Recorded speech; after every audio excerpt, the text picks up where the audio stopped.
Okay, here's an interesting thing about saving a DXF file from Fusion 360 that was brought to my attention by a customer. So I've got this little thing that I've drawn here. If we measure this in here, that edge is supposed to be 2 inches, 2 inches, and we've got a 1-inch diameter circle there. And we are in inch mode.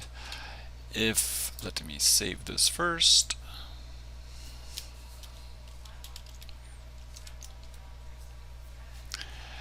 If I use this option up here to export this as a DXF file, sure, that's all good, export. And if I open that up in AutoCAD,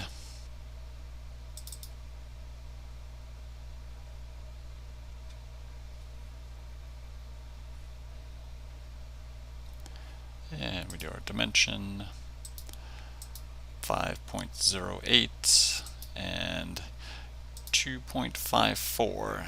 So when you use that export option from the top left hand corner, basically scales it by 2.54 inch to centimeter conversion.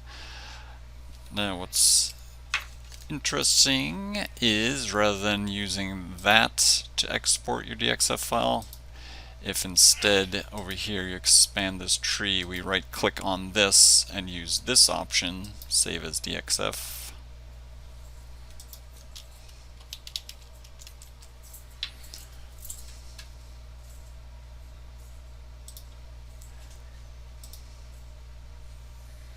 And we open this one.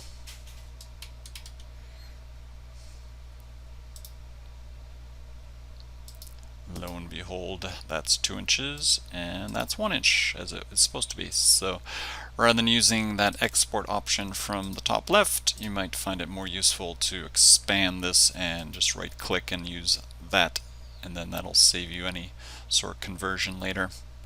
Any questions? Let me know. Thanks.